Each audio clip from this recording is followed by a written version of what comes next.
Hello everyone, வணக்கம் மக்களே, welcome to நஸ்கத் recipes. இன்னைக்கு நம்ம சேனல்ல 10 நிமிஷத்துல எப்படி எக் புர்ஜியை பாம்பே ஸ்டைல்ல, ஸ்ட்ரீட் ஃபுட் ஸ்டைல்ல அட்டகாசமா பண்ண போறோங்கிறத பார்க்க போறோம். இதை நீங்க சாப்பாடுக்கு சைட் டிஷ்ஷா வச்சு சாப்பிட்டுக்கலாம், முட்டை சப்பாத்தி மாதிரி சாப்பிட்டுக்கலாம், பரோட்டாக்கு வச்சு கூட சாப்பிட்டுக்கலாம்.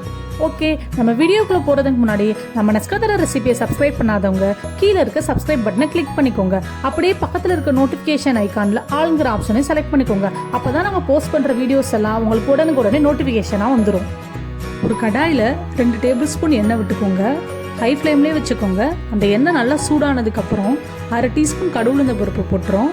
அதுக்கப்புறம் ஒரு கைப்பிடி அளவு கறி லீவ்ஸ் ஆட் பண்ணிக்கிறோம். இதை நல்லா வதக்கி விட்டுக்கலாம். நெக்ஸ்ட் 2 பெரிய வெங்காயத்தை நான் குட்டி குட்டியாக சாப் பண்ணி ஆட் பண்ணிக்கிறேன். எக் புர்ஜிக்கு குட்டி குட்டியாக கட் பண்ணி ஆட் பண்ணாதான் ரொம்ப சூப்பராக இருக்கும். அதை நல்லா பொன்னிறமாக வர வதக்கி விட்டுக்கலாம். இப்போ நல்லா பொன்னிறமாக வந்துருச்சு. இந்த டைமில் நம்ம 1 டேபிள் ஸ்பூன் இஞ்சி பூண்டு பேஸ்ட் ஆட் பண்ணிக்கலாம். இஞ்சி பூண்டுக்கு பதிலாக நீங்கள் குட்டி குட்டியாக இஞ்சியும் பூண்டு குட்டி குட்டியாக கட் பண்ணி ஆட் பண்ணாலும் நல்லாயிருக்கும். அது உங்களோட விருப்பத்துக்கு ஏற்ற மாதிரி ஆட் பண்ணிக்கோங்க. அந்த பச்சை வாசனை நல்லா போனதுக்கப்புறம் 2 மிளகாவை குட்டி குட்டியாக கட் பண்ணி ஆட் பண்ணிக்கிறோம். அதையும் நல்லா மிக்ஸ் பண்ணி விட்டுக்கலாம். நெக்ஸ்ட்டு 2 தக்காளியை பொடியாக கட் பண்ணிவிட்டு அதையும் ஆட் பண்ணிக்கலாம். இதை நல்லா மிக்ஸ் பண்ணி விட்டுக்கலாம். இந்த தக்காளி வெங்காயம் நல்லா வதங்குறதுக்காக நம்ம உப்பு ஆட் பண்ணிக்கிறோம். இந்த ஸ்டேஜ்லேயே நம்ம உப்பு இனிஷியலாகவே ஆட் பண்ணோம்னா ஈஸியாக தக்காளி வெங்காயம் வெந்துடும். ஸோ நான் 1 டீஸ்பூன் உப்பு ஆட் பண்ணிக்கிறேன். நல்லா மிக்ஸ் பண்ணி விட்டுக்கலாம். இந்த நெக்ஸ்ட் மசாலாஸ் ஆட் பண்ண போகிறோம். 1 டீஸ்பூன் மஞ்சத்தூள், 1 டீஸ்பூன் மிளகாத்தூள். உங்களுக்கு காரம் அதிகமாக வேணும்னா 1.5 டீஸ்பூன் மிளகாத்தூள் ஆட் பண்ணிக்கோங்க. நல்லா மிக்ஸ் பண்ணி விட்டுக்கலாம். அந்த வெங்காயம் தக்காளியும் நல்லா பைண்ட் ஆகணும். அந்த அளவு நல்லா மிக்ஸ் பண்ணி விட்டுக்கோங்க. ஒரு நிமிஷம் கழிச்சு 1 டீஸ்பூன் தனியாத்தூள், 1 டீஸ்பூன் ஜீரகத்தூள் ஆட் பண்ணிவிட்டு அதையும் நல்லா மிக்ஸ் பண்ணி விட்டுக்கலாம். அந்த மசாலா வாசனை போகிற வரை நல்லா மிக்ஸ் பண்ணி விட்டுக்கலாம். தக்காளியும் வெங்காயமும் நல்லா மசிஞ்சிருக்கணும். மசிஞ்சு மசாலா வாசனை போனதுக்கப்புறம் நம்ம எடுத்து வச்சுருந்து முட்டை ஆட் பண்ண போகிறோம். நான் 4 முட்டை ஆட் பண்ண போகிறேன். 2 தக்காளி 2 வெங்காயத்துக்கு 4 முட்டை ஆட் பண்ணால் கரெக்டாக இருக்கும்.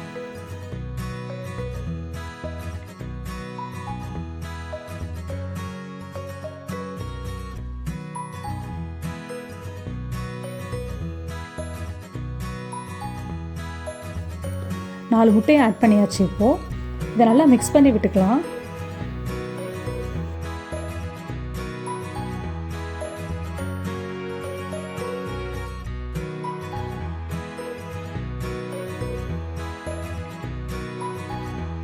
லைட்டாக அந்த முட்டை வெந்தது மாதிரி இருக்கும். அந்த ஸ்டேஜில் நம்ம நல்லா இந்த மாதிரி கொத்தி விட்டுக்கலாம்.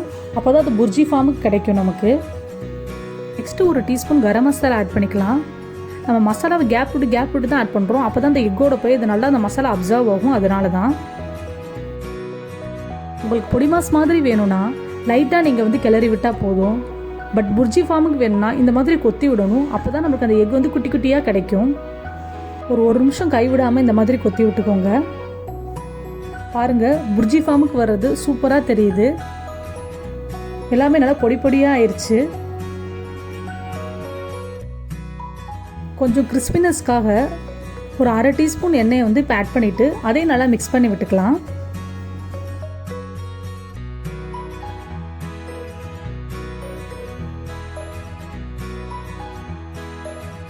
அட் லாஸ்ட் நம்ம ஸ்டவ் ஆஃப் பண்ணுறதுக்கு முன்னாடி கொஞ்சோண்டு மிளகுத்தூள், 1 டீஸ்பூன் மிளகுத்தூள் ஆட் பண்ணிவிட்டு ஒரு மிக்ஸ் பண்ணி விட்டுட்டு 1 நிமிஷம் கழித்து ஸ்டவ் ஆஃப் பண்ணிடலாம்.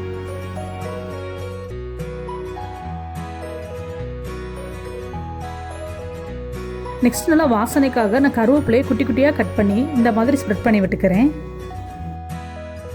அதை நல்லா மிக்ஸ் பண்ணி விட்டுட்டு ஸ்டவ் ஆஃப் பண்ணிட வேண்டியதான். அவ்வளோதான், ரொம்ப ஈஸியான எக் புர்ஜி டக்குன்னு ரெடி ஆயிடுச்சு. தயிர் சாதத்துக்கு இதை சைட் டிஷ்ஷாக வச்சு சாப்பிட்றப்ப அவ்வளோ டேஸ்ட்டாக இருக்கும். உங்கள் சின்ன குழந்தைகளுக்கு சப்பாத்தியில் இதை உள்ளே வச்சு ரோல் மாதிரி பண்ணி கொடுங்க. அவங்க ரொம்ப விரும்பி சாப்பிடுவாங்கங்க. உங்கள் வீட்டில் இது நீங்கள் கண்டிப்பாக ட்ரை பண்ணணும். ரொம்ப ஈஸியான டிஷ்ஷு. நீங்கள் டக்குன்னு பண்ணி முடிச்சிடலாம். 10 to 15 நிமிஷத்துக்குள்ளே பண்ணி முடிச்சிடலாம்.